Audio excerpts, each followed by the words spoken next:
วัสดีครับคุณผู้ชมครับไขประเด็นดังวันนี้ไปไขปริศนาความเป็นไปของมนุษย์นักวิทยาศาสตร์นักชีววิทยาคุณหมอด้านจิตเวชและหมอสมองในสหรัฐอเมริกาและยุโรปศึกษาวิจัยมาหลายปีครับเพื่อจะไปค้นดูว่ามนุษย์แต่ละคนเนี่ยทำไมบางคนล้มเหลวซ้ำๆบางคนประสบความสำเร็จซ้ำๆบางคนมีความรักต่อเนื่องสมหวังซ้ำๆอย่างประเทศไทยเนี่ยจะมีคนพูดเยอะครับว่านักศึกษาบางคนเรียนได้เกรด2เกรด3ไม่เคยได้4เลยทำไมเป็นอย่างนั้นบางคนค้าขายเจ๊งแล้วเจ๊งอีกเจ๊งแล้วเจ๊งอีกทำแล้วไม่สำเร็จบางคนที่เป็นคนที่ทำมาค้าขายระหว่างประเทศส่งออกยังไงก็กำไรบางคนส่งออกยังไงก็ขาดทุนไหนจะมีเรื่องของแม่ค้ามีเรื่องของเกษตรกรทำไมเกษตรกรบางคนปลูกพืชอะไรเจ๊งตลอดทำไมเกษตรกรยุโรปปลูกพืชอะไรแล้วรวยตลอดมันเกิดอะไรขึ้นมีความลับที่นักวิทยาศาสตร์เข้าไปไขดูในสมองมนุษย์ศึกษากันมาหลาย10 ปีนะครับเขาพบนะครับว่าในสมองมนุษย์มีสิ่งหนึ่งที่เรียกว่านิวรอนนิวรอนเป็นลักษณะเหมือนโครงข่ายใยแมงมุมมีแขนเป็นรากเหมือนต้นไม้ที่คุณผู้ชมเห็นในภาพนี้นะครับแขนเนี่ยเขาเรียกว่าแอ็กซอนนิวรอนเนี่ยอยู่ในสมองของมนุษย์เป็นล้านเซลล์มีแขนขายื่นออกมาเหมือนใยแมงมุมเหมือนรากต้นไม้มหาศาลเลยไอ้แขนขาที่ยื่นออกมาเนี่ยครับมันเชื่อมต่อระหว่างนิวรอนด้วยกันเนี่ยด้วยการติดประจุไฟฟ้าเวลาสมองคิดเครียดกังวลสมหวังผิดหวังมันจะส่งกระแสไฟฟ้าวัดเป็นไฟฟ้าได้จริงๆนะฮะเชื่อมต่อระหว่างเซลล์เป็นล้านเซลล์ในสมองส่งกันไปส่งกันมาแบบที่เห็นอย่างนี้ครับเมื่อเราคิดด้านลบ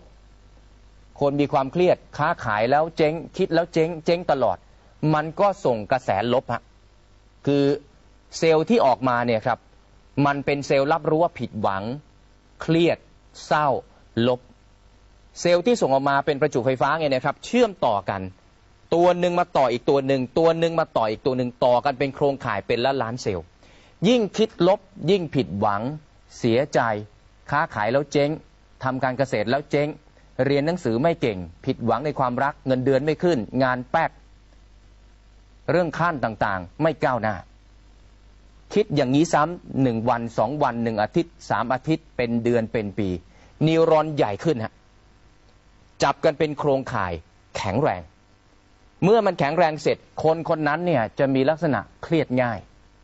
เศร้าง่ายคิดอะไรก็ไม่ประสบความสำเร็จเพราะสมองเขาคิดว่าเขาทำไม่สำเร็จและนิวรอนที่มีอยู่มหาศาลเนี่ยครับเขาใส่สีเข้าไปให้ดูง่ายๆเนี่ยนะครับมันทำให้กระบวนการในการส่งถ่ายข้อมูลในสมองของคนรับรู้ว่าทำอะไรก็ไม่สำเร็จฮะนี่คือที่มาที่นักพฤติกรรมศาสตร์นักจิตวิทยาบอกว่าทำไมคนถึงล้มเหลวซ้ำๆเพราะการสร้างโครงข่ายนิวรอนและเอาแขนแอ็กซอนเชื่อมต่อกันเนี่ยมันเชื่อมต่อแต่เรื่องลบหมดเลยเห็นไหมครับกระแสประสาทมันส่งอย่างนี้ฮะถ้าคิดเรื่องลบผิดหวังเรื่องลบทำการเกษตรแล้วแย่เป็นเรื่องลบครอบครัวล้มเหลวแตกแยกเรื่องลบเป็นเศรษฐีแล้วกลายเป็นยาจกเรื่องลบเป็นแรงงานก็เป็นแรงงานอยู่อย่างนั้นเป็นรปภก็ไม่โตสักทีหนึ่งเป็นผู้ใช้แรงงานก็ไม่เคยเป็นเท่าแก่สักทีหนึ่งคิดอย่างนี้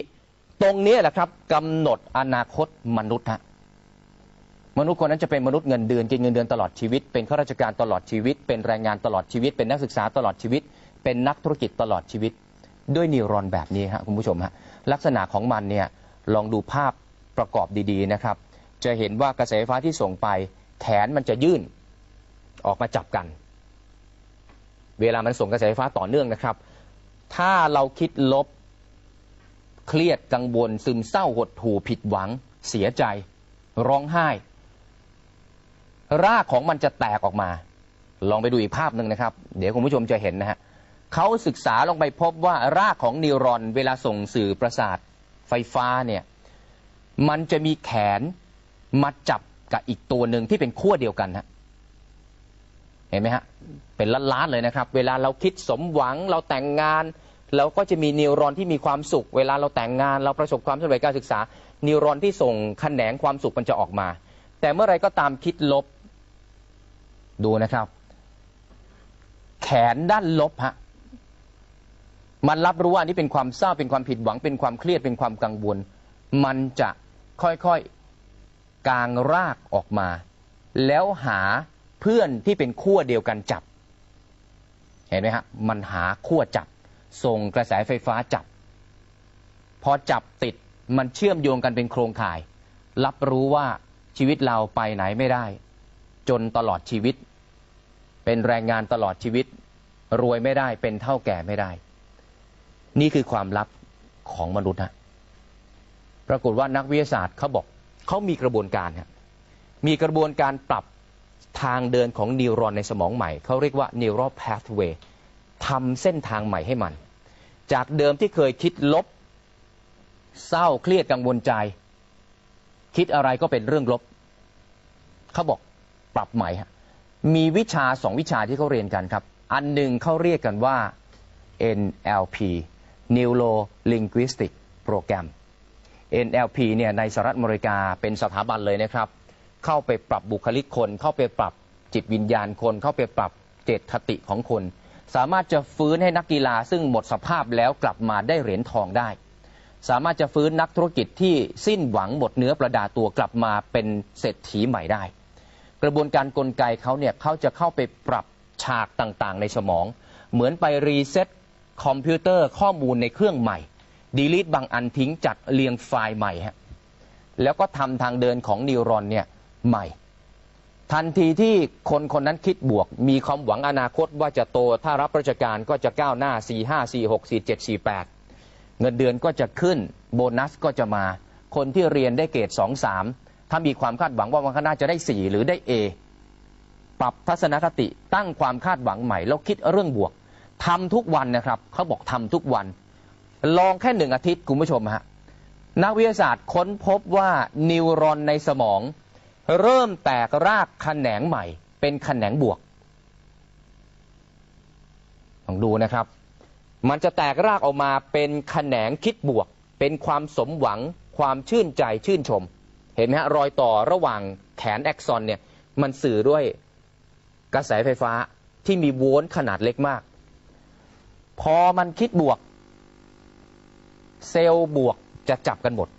เป็นกลุ่มเดียวกันในสมองก็จะแตกแขนงเป็นด้านบวกเกาะกำเป็นล้านเซลล์ส่วนแขนงลบที่เคยผิดหวังเสียใจซ้ำๆเนี่ยเมื่อไม่คิดหรือป้อนความคิดใส่สมอง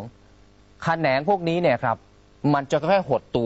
วเหี่ยวและตายฮะเหมือนกับต้นไม้ไม่ถูกรดน้ำท้ายที่สุดแล้วรากเน่าใบร่วงกิ่งหายแล้วตายในที่สุดคนคนนั้นก็จะมีแต่ความสุขมองอะไรเป็นบวกนี่คือความลับครับเขาบอกเศรษฐีนักธุรกิจนักกีฬาดังๆของสหรัฐอเมริกาใช้กลไกนี้ฮะฟื้นจากจมดินลุกขึ้นมายืนแล้วก็โดดขึ้นได้การคิดบวกสร้างเซลล์ในสมองใหม่จับขั้วใหม่เปลี่ยนทางเดินของมนุษย์ใหม่หมดลองไปดูตัวอย่างอีกทีนะครับเขาเปรียบเทียบอย่างนี้นะครับสภาพสมองของคนกับนิวรอนในสมองของคนเนี่ยนะครับเวลาคิดบวกขั้วแต่ละขั้วบวกมันจับกันมีเป้าก็คือเราจะไปถึงเป้าหมายให้สำเร็จเมื่อมันจับกันเนี่ยเขาเปรียบเทียบภาพเหมือนกับตอนแรกคิดบวกเนี่ยมันอาจจะยากนะครับจะมีอีกภาพหนึ่งเป็นตัวอย่างภาพยนตร์ลองไปดูนะครับตอนแรกเนี่ยดูเหมือนยากเนี่ยคุณผู้ชมดูนะฮะนี่คือการสาธิตเวลานิวรอนมันเชื่อมขาเข้าหากันฝั่งหนึ่งเป็นนิวรอนบวกเชื่อมไปยังขาบวกเหมือนกันแรกเนี่ยมันเส้นเดียวพอคิดบวกซ้ำๆมันจะมาหลายเส้นเห็นไหมฮะทางเดินที่เคยเดินยากเริ่มง่ายขึ้นเห็นไหมฮะมันเริ่มพาดวางทางเดินเริ่มใหญ่ขึ้นกว้างขึ้นไปง่ายขึ้นเมื่อไปง่ายขึ้นเรียนรู้เยอะขึ้นสมองมีแต่เรื่องบวกท้ายที่สุดแล้วมนุษย์คนนี้จะประสบความสำเร็จฮะนักกีฬาเทนนิสชื่อดังของสหรัฐเอ็นหัวเข่าขาดอยู่ในสภาพที่หมอบอกเกินจะกลับมาเล่นกีฬาได้หลังผ่าตัดเสร็จใช้กระบวนการเรียนรู้คือ NLP ไปปรับนิวรอนสมองใหม่กลับมาเป็นแชมป์คว้าเหรียญไปหลายรายการนักธุรกิจหลายคนล้มเมื่อตอน .com ฟองสบู่แตกเข้ากระบวนการ NLP โปรแกรมกลับมาร่ำรวย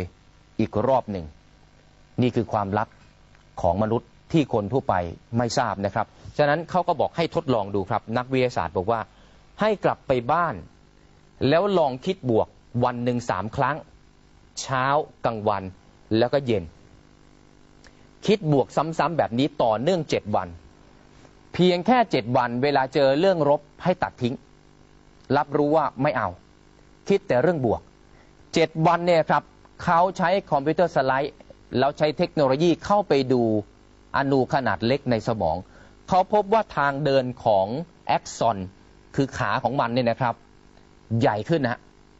เหมือนกับเปลี่ยนทางน้ำใหม่จากเส้นทางน้ำเดิมที่เดินแต่ลบๆเครียดๆเศร้าๆเป็นทางน้ำใหม่มันใหญ่ขึ้นหนาขึ้นและแข็งแรงขึ้นเนี่ยคุณผู้ชมดูครับนี่คือเหตุผลว่าทำไมคนที่ประสบความสำเร็จถึงประสบความสำเร็จต่อเนื่องล้มเหลวแล้วลุกขึ้นมาแล้วก็ประสบความสำเร็จได้แต่ทำไมคนที่ล้มเหลวก็ล้มเหลวอยู่นั่นเป็นนักกีฬาแพ้ก็แพ้อยู่นั่นเป็นเกษตรกรปลูกพืชก็จนอยู่นั่นเพราะในสมองของเรามันสร้างไอ้ตัวนี้ขึ้นมาฉะนั้นวิธีการก็คืออย่างที่บอกคือเปลี่ยนลองไปทำดูครับคุณผู้ชมครับเขาบอก1 สัปดาห์จะเห็นความเปลี่ยนแปลงจะเห็นว่าความคิดลบความเศร้าความเครียดเดิมๆเนี่ยมันหายไปมีเรื่องที่มีความชื่นชมยินดีมีเรื่องที่เป็นความสุขความดีใจความหวังเนี่ยมันเข้ามาแทนที่ทำแบบนี้ต่อเนื่องเป็นอาทิตย์หลายอาทิตย์เป็นเดือนเป็นปีจะมีกลุ่มคนที่เขาเรียกว่าทุกข์ไม่เป็นไม่รู้จักทุกข์เจอความทุกข์แล้วตัดได้ทิ้งได้เลิกได้แล้วคิดแต่เรื่องความสุขเขาบอกเมื่อเวลาคิดถึงความสุขมองด้านบวกครับผู้เชี่ยวชาญด้านพฤติกรรมศาสตร์มนุษย์รวมทั้งผู้เชี่ยวชาญด้านสมองและระบบประสาทอธิบายกึ่งวิทยาศาสตร์กึ่งความเชื่อครับบอกว่าทันทีที่คิดด้านบวกคุณส่งสัญญาณด้านบวกออกไปยังจักรวาลก็แปลว่าคุณกำลังดึงสิ่งบวกเข้ามาในชีวิตจะมีเรื่องดีๆวิ่งเข้ามาในชีวิตถ้าคุณคิดด้านลบค้าขายแล้วเจ๊งแน่ยังไม่ทันค้าก็เจ๊งแล้วครับแต่ถ้าคิดด้านบวกสำเร็จมาครึ่งหนึ่งสิ่งบวกๆจะเข้ามาของที่เคยขายไม่ได้ก็จะขายได้มากขึ้นดีขึ้นเรียนไม่เคยเก่งก็จะเก่งขึ้นเพราะเรามั่นใจเรามีเป้าหมายเนี่ยครับนี่คือความสำคัญของความลับของสมองมนุษย์คนประสบความสำเร็จหรือไม่อยู่ที่ตรงนี้ครับเขาบอกลองฝึกดูเพราะคนอเมริกันหลายคนทำแล้วประสบความสำเร็จมาถึงได้ขึ้นบนอินเทอร์เน็ตเผยแพร่ไปต่างประเทศแล้วก็มาเล่าให้เราฟังนะครับขอบพระคุณทุกท่านติดตามชมนะครับวันนี้ลาไปก่อนครับสวัสดีครับ